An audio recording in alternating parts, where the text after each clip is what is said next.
दोस्तों नमस्कार। आज फिर मायावती का एक बड़ा स्टेटमेंट आया है। मायावती अब लगातार सक्रिय दिख रही है। इसके क्या है मायने और मायावती की राजनीति क्या फिर से स्थापित हो पाएगी, इस पर ही करेंगे चर्चा। लेकिन जरा आज उन्होंने क्या किया है पहले इस पर बात करते हैं। मायावती ने पिछले दिनों अपने भतीजे आकाश आनंद को पार्टी से बाहर किया था। उसके बाद उन्होंने ये भी कह दिया था कि जब तक हम हैं तब तक हमारा कोई उत्तराधिकारी नहीं होगा। फिर अपने भाई आनंद को उन्होंने कोऑर्डिनेटर बनाया, उसके बाद उनको भी हटाया, नए लोगों की जिम्मेदारियां दी। मायावती के इन तमाम डिसीजंस को लेकर के, खास करके बहुजन समाज के भीतर और उसमें भी दलित समाज के भीतर जो अम्बेडकराइट तबका है, उसमें बहुत बेचैनी भी थी, बहुत गुस्सा भी था। और लोगों को ये लग रहा था कि मायावती की अब राजनीति और उनकी सूझबूझ दोनों खत्म हो चुकी है। लेकिन मायावती ने आकाश आनंद को क्यों हटाया था और इससे वो क्या हासिल कर सकती हैं, उसकी बानगी आज दिखाई पड़ी। थोड़ा बीएसपी के पिछले अगर समय पर बात करें, अतीत पर बात करें, तो हम लोग जानते हैं कि मानवर कांशीराम, जिन्होंने करीब 1965 से अपने सार्वजनिक जीवन की शुरुआत की, पूना से निकल करके डॉक्टर अंबेडकर की जयंती के दिन छुट्टी को लेकर के जब आंदोलन होता है उसमें शामिल होते हैं, बाबा साहब अंबेडकर को पढ़ते हैं और उसके बाद उन्होंने तय किया कि वो ना घर लौट करके जाएंगे, ना परिवार बनाएंगे, ना पैसा इकट्ठा करेंगे और ना ही वो किसी भी कमजोरी में फंसेंगे और काम सिर्फ समाज के लिए करेंगे। बाबा साहब अंबेडकर के मूल्यों को, उनके सपनों को स्थापित करेंगे। कांशीराम जो पंजाब के थे, पंजाब से महाराष्ट्र पहुंचे थे नौकरी करने के लिए। वो महाराष्ट्र, वो पूना जहां ज्योतिबा फूले और सावित्रीबाई फूले की कर्मभूमि, और वो महाराष्ट्र जहां बाबा साहब अंबेडकर का पूरा जीवन, पूरा उनका इतिहास, उनका संघर्ष, और वही धरती जहां शाहू जी महाराज, जिन्हें आरक्षण का जनक माना जाता है। ये तमाम बहुजन जो पुरखे थे, जो विरासत थी, वो उस महाराष्ट्र में कांशीराम जी को मिलती है और वो फिर अपनी कर्म भूमि बनाते हैं उत्तर प्रदेश को। उत्तर प्रदेश वो राज्य जहां पर 21% दलित आबादी, देश का सबसे बड़ा सूबा, लेकिन एक ऐसा राज्य जहां पर सामंती माहौल था। कांग्रेस की एक छत्र राजनीति, एक छत्र सत्ता चल रही थी और इसी उत्तर प्रदेश ने देश को, प्रधानमंत्रियों को एक फेरिस्त दी। ये कहा जाता है कि दिल्ली का रास्ता लखनऊ होकर के जाता है। उस लखनऊ को, उस उत्तर प्रदेश को कांशीराम जी ने चुना और वहां से उन्होंने एक सामाजिक आंदोलन शुरू किया। हालांकि इसके पहले वो अधिकारी और कर्मचारियों का संगठन महाराष्ट्र में खड़ा कर चुके थे। जो बामसेप था उसे उन्होंने उत्तर प्रदेश में आने के बाद एक वहाँ से शुरू करके और यहाँ एक बड़े मजबूत कैडर कैंप की तरह, कैडर संगठन के तौर पर बामसेप को खड़ा किया। DS4 बनाई और फिर 84 में बीएसपी बनाई। बीएसपी एक ऐसी पार्टी जो बहुजन समाज को लेकर के राजनीतिक सत्ता की तरफ जिसका लक्ष्य था। और डॉक्टर अंबेडकर का 25 नवंबर 1949 का भाषण, उस भाषण का अंतिम अंश कि ये जो बहुजन समाज है, डॉक्टर अंबेडकर ने इन्हीं शब्दों का इस्तेमाल किया है, केवल दलित शब्द नहीं कहा है, कि ये जो बहुजन समाज है, जो गुलामी का बोझा ढोते ढोते अब थक चुका है, अब ये शासित नहीं होना चाहता, ये शासन करना चाहता है, सत्ता में आना चाहता है और सत्ता से ही उसे न्याय हासिल होगा। ये संकेत डॉक्टर अंबेडकर कर चुके हैं। इसी लाइन पर कांशीराम जी उत्तर प्रदेश में अपनी राजनीति और सामाजिक आंदोलन को खड़ा करते हैं और देखते ही देखते एक करिश्मे की तरह है।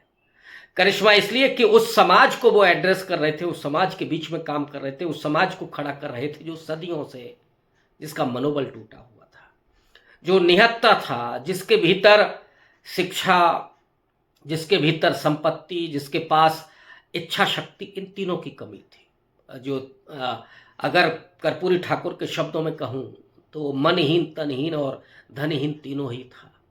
उस समाज के भीतर उसके इच्छा शक्ति को, उसके मनोबल को बढ़ाने के लिए इतिहास को खंगाला, एक सांस्कृतिक आंदोलन खड़ा किया, पुरखे ढूंढ करके निकाले, उनके इतिहास को लिखा और लोकगीतों के जरिए जागरण पैदा करने की कोशिश की उस पूरे समाज में। बहुजन को उन्होंने अर्थमेटिक के जरिए 15 और 85 के नारे के साथ शुरू किया और जो स्ट्रगल था, बीएसपी के तमाम लोगों से मैं रूबरू हुआ हूं और जो ये कहते हैं कि अक्सर ये होता था कि एक समोसे में 4 लोग थोड़ा थोड़ा खा करके, पानी पी करके सो जाते थे। आप में से ढेर सारे ऐसे लोग होंगे जिन्होंने मान्यवर कांशीराम के स्ट्रगल के दिनों को देखा है, शामिल रहे हैं।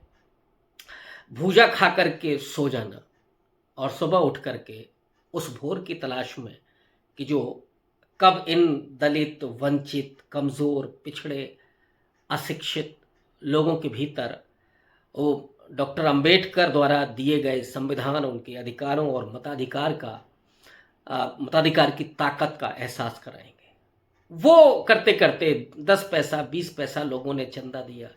हालांकि कांशीराम जी का मानना था कि पॉकेट में गांधी हो ना हो, सीने में आंधी होनी चाहिए, ताकत होनी चाहिए, इच्छा शक्ति होनी चाहिए, मनोबल होना चाहिए। और यही कांशीराम जी थे जिनके सूक्त वाक्य, और मुझे लगता है कि इस पर तो रिसर्च होनी चाहिए या इनको एक जगह एकत्रित किया जाना चाहिए कि क्या क्या 15 और 85 की बात करना। बहुजन तो शब्द पहले से चला आ रहा था, ज्योतिबा फूले के यहाँ से चला आ रहा था, डॉक्टर अंबेडकर ने भी इस्तेमाल किया, लेकिन ऐसे तमाम सूक्तियाँ जिनका इस्तेमाल कांशीराम जी ने किया। और वो कांशीराम जो ये कहते थे, अब गरीबों को कैसे आप खड़ा करेंगे कि बुद्धि कैसे आती है, तो लोग कहते थे कि अमीरों के बच्चे होते हैं, बादाम खा के बुद्धि आती है। कांशीराम जी का कहना था कि बुद्धि बादाम खाकर नहीं आती है, ठोकर खा करके आती है। और ठोकर तो यहाँ हर किसी के नसीब में थी, अगर नसीब कहें तो हर कोई ठोकर, हर कदम पे ठोकर खा रहा था। उसको खड़ा करना कि नहीं, इससे बुद्धि आती है, इससे बल आता है, इससे आत्मबल पैदा होता है, वो कांशीराम का पूरा मूवमेंट जिसने उस समाज को जैसे मुर्दा से जिंदा कर दिया, जिसने सपनों को उड़ान दी। और वही समाज जो भूखों रह करके, जिसने कांशीराम जी को, मायावती जी को अपना लीडर माना और वो खड़ा होता है उस पार्टी के साथ, जिस पार्टी के पास कुछ भी नहीं था। 10 आना, 1 रुपया, 4 आना उसने चंदा दे करके, आज की अगर तारीख में आप पूछेगा तो इसी इंडियन बैंक की लखनऊ की शाखा में 104 करोड़ रुपए बीएसपी के अकाउंट में है। ये वो पार्टी है जिसके समाज के पास पैसा नहीं था। और उसके बाद 84 में जब पार्टी की स्थापना हुई, बहुत जल्दी, और ये शायद आम आदमी पार्टी के पहले ऐसी पार्टी थी जिसने 1 दशक के भीतर सत्ता हासिल की। आम आदमी पार्टी ने थोड़ा और बड़ा रिकॉर्ड हासिल किया, लेकिन 1 दशक के भीतर वो सत्ता हासिल करती। और मायावती 3 बार पहले मुख्यमंत्री बनी और फिर 2007 में, ये कांशीराम जी दिवंगत होते हैं 2006 में, उसके तत्काल बाद मायावती 2007 में पूर्ण बहुमत की सरकार बनाती हैं। लेकिन वो जाल में फंसती हैं जब ये नारे दिए जाते हैं कि हाथी नहीं गणेश है, ब्रह्मा विष्णु महेश है। लोग, जो समाज, जो अशिक्षित समाज, जो पॉलिटिकली और अपने इतिहास को धीरे धीरे जान रहा है, जागरूक हो रहा है, ये हाथी तो डॉक्टर अंबेडकर लेकर के आए थे। रिपब्लिकन पार्टी अमेरिका की, अब्राहम लिंकन की पार्टी, जिसने गुलामी को ख़त्म किया, उस हाथी को रिपब्लिकन पार्टी ऑफ इंडिया का सिंबल बनाते हैं डॉक्टर अंबेडकर महाराष्ट्र में। और वहीं से कांशीराम जी ने ये तय किया था कि बीएसपी का भी यही सिंबल होगा। लेकिन कांशीराम जी के जाते ही ये सिंबल कैसे उस मनुवाद का शिकार हो जाता है कि वहाँ सतीश मिश्रा हावी हो जाते हैं। और सतीश मिश्रा जहाँ पे ब्राह्मण सभाएं कर रहे थे, भाईचारा समितियां कर रहे थे, और ऐसी मैं तमाम समितियों के बारे में जानकारी रखता हूँ कि जिसमें वही दलित और समाज के लोग बैठते थे ब्राह्मण बन करके, और ब्राह्मणों की सभाओं को बहुत सफल माना जाता था, लेकिन सच्चाई तो कुछ और थी। कुल मिलाकर के 2007 के इलेक्शन में जो 206 सीटें जीत करके बीएसपी सत्ता में आती है, लेकिन उसने जो अपना तेवर बदला था, जो कलेवर बदला था, उसी ने उस पार्टी को जमींदोज कर दिया।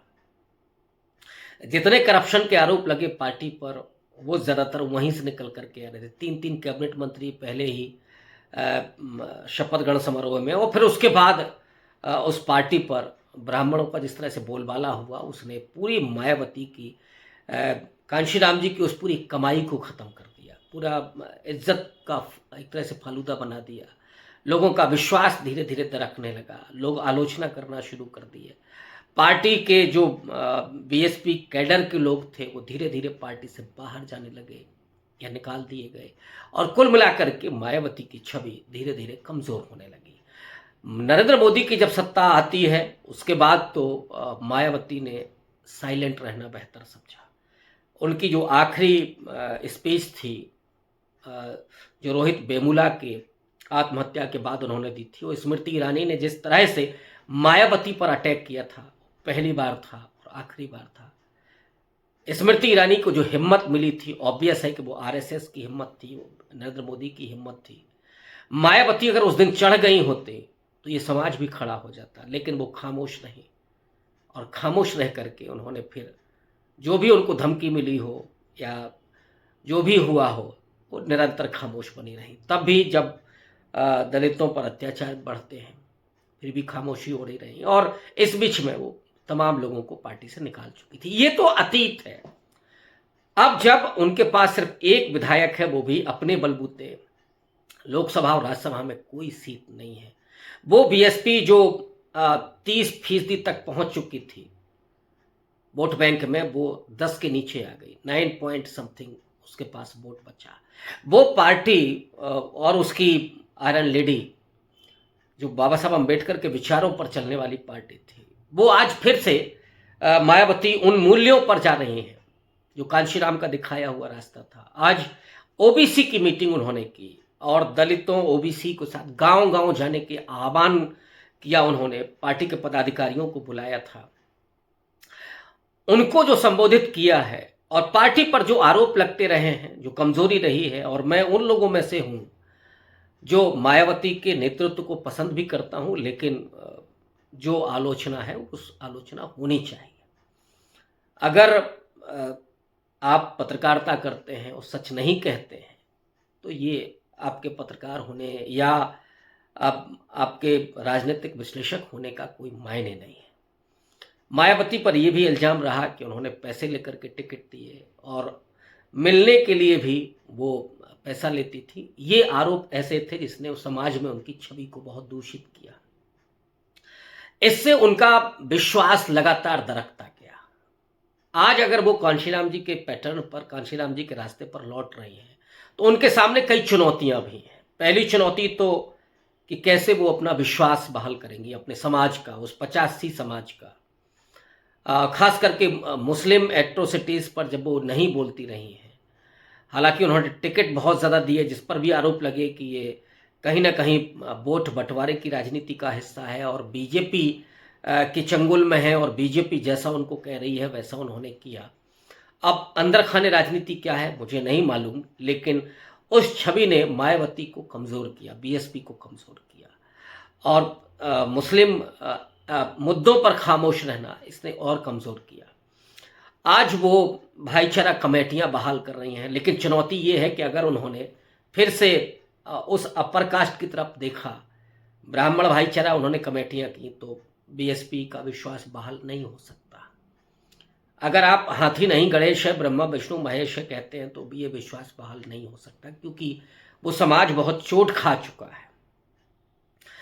हालांकि अब पार्टी सर्वजन से फिर बहुजन की तरफ आ गई है, और बड़ा काम जो किया आज, उस स्ट्रेटजी को मैं सोच रहा था जब उन्होंने आकाश आनंद को हटाया, तो मैंने खुद भी आलोचना की, लेकिन आज वो ये खोल करके कह रही हैं कि ये तमाम परिवारवादी पार्टियां हैं। पीडीए जो समाजवादी पार्टी का नारा है, उसको तो उन्होंने परिवार डेवलपमेंट अथॉरिटी कहा। आज वो खोल करके परिवारवाद पर हमला कर सकती हैं। खास बात यह है इस समय मायावती की, वो जो आंदोलन को धार देना चाहती हैं, पॉलिटिकली जो पार्टी को एक्टिवेट कर रही हैं, वो तो महत्वपूर्ण है ही, लेकिन इस समय वो खुल करके बीजेपी पर हमला कर रही है। आज उन्होंने बीजेपी, सपा और कांग्रेस तीनों पर हमला किया और ये कहा कि कांग्रेस तो गांधीवादी पार्टी है। आपको याद होगा, आप जानते होंगे कि गांधी और डॉक्टर अम्बेडकर के बीच जो तकरार रही, जो द्वंद्व रहा, हालांकि दुश्मनी नहीं थी, वो एक दूसरे का सम्मान करते हुए आगे उसी रास्ते पर, लेकिन दोनों के रास्ते अलग अलग हैं। तो जो द्वंद्व था उसको कांशीराम जी की पॉलिटिक्स ने एक शत्रुता के भाव में तब्दील किया था और उसकी मूल वजह थी कि तब कांग्रेस सत्ता में थी, कांग्रेस सामने थी। तो गांधी और नेहरू का नकारात्मक चित्र ला करके और दलितों को वहां से निकाला गया, ये उस समय की स्ट्रेटजी थी। उस स्ट्रेटजी पर बहुत सारे दलित अभी भी, खास करके जाटव समाज के लोग अभी भी उस पर भरोसा करते हैं। तो उन्होंने कहा कि कांग्रेस तो गांधीवादी पार्टी है। बीजेपी के लिए जो उन्होंने कहा कि ये आरएसएस वादी पार्टी है और आरएसएस पर राहुल गांधी भी लगातार हमले कर रहे हैं। तो आरएसएस को लेकर के एक बड़ा जोरदार हमला, और सपा के लिए उन्होंने कहा कि ये पीडीए नहीं, परिवार डेवलपमेंट अथॉरिटी है। ये पार्टियां कभी अच्छे दिन नहीं ला सकती। बीजेपी पर सीधा हमला, नरेंद्र मोदी जो उन्होंने अच्छे दिन के वादे कर रहे थे, उन्होंने कहा कि अच्छे दिन तो सिर्फ बीएसपी ला सकती है। मायावती ने उन छोटे छोटे राजनीतिक दलों को भी टारगेट किया। उन्होंने कहा कि बीएसपी को कमजोर करने के लिए तमाम जातिवादी पार्टियां बन गई। इसमें आप जानते हैं कि निषाद पार्टी है, ओम प्रकाश राजभर की सुभाषपा है, जिसमें अपना दल है, और अपना दल भी दो पार्टियों में तब्दील हो गया, एक अनुप्रिया पटेल की और एक पल्लवी पटेल की पार्टी है। चंद्रशेखर आज़ाद हैं जो एएसपी बना करके सामने आए हैं। मायावती का कहना है कि ये बीएसपी को कमज़ोर करने के लिए पार्टियां खड़ी हुई हैं।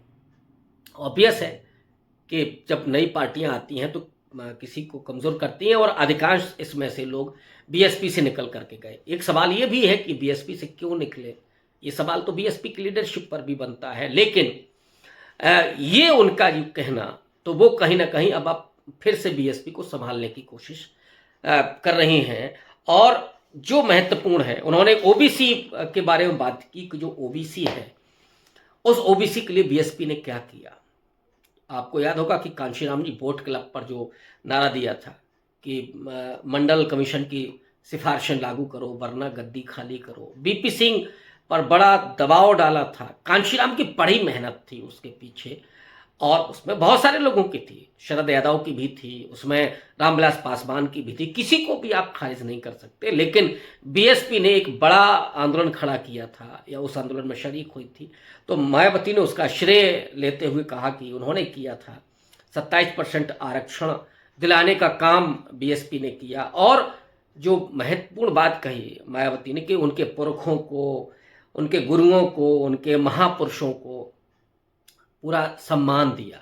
और ये बात सही है कि बीएसपी की सरकार जब थी, तो चाहे वो शाहू जी महाराज हों या ज्योतिबा फूले हों, सावित्रीबाई फूले हों, पेरियार साहब, इन तमाम जो ओबीसी के महापुरुष हैं, कर्पूरी ठाकुर, इन सबको बड़ा सम्मान दिया, जिलों के नामकरण किए, तमाम योजनाएं चलाई। ये सबसे महत्वपूर्ण। और अपने गुरु कांशीराम जी के नाम पर भी उन्होंने आवास योजना चलाई, उन कांशीराम पर जिनके पास ज़मीन नहीं थी, जिनके पास एक घर भी नहीं था। महत्वपूर्ण ये है। और राजनीतिक सत्ता की ज़रूरत क्या होती है, और क्या उसका मतलब होता है कि कांशीराम के नाम से गरीबों को आवास मिले। उन कांशीराम जिनके पास एक बिस्सा भी ज़मीन नहीं थी, घर भी नहीं था, एक अटैची थी जिसमें 2 जोड़ी कपड़े। और कांशीराम जी का जब इंतकाल हुआ, जब वो दिवंगत हुए, उस समय वही अटैची उनके पास थी। कभी घर लौट करके नहीं गए, कभी परिवार नहीं बनाया, कभी संपत्ति इकट्ठी नहीं की। लेकिन राजनीतिक विरासत में एक पार्टी दी, एक विजन दिया, एक तंत्र दिया, और एक मजबूत सोच दी, अम्बेडकराइट विचारों को आगे बढ़ाने का काम किया। उन कांशीराम की पार्टी अतीत का हिस्सा ना हो जाए, ये चुनौती समाज की भी है और मायावती की भी है। बढ़कर की जिम्मेदारी आज अगर मायावती लेती हैं तो इसमें कोई दो राय नहीं है कि 2027 के चुनाव में एक बड़ी चुनौती बनेगी वो बीजेपी के लिए ही नहीं बल्कि समाजवादी पार्टी के लिए भी। और अगर कांग्रेस के साथ गठबंधन करती हैं तो फिर वो मुख्यमंत्री भी हो सकते हैं। शुक्रिया।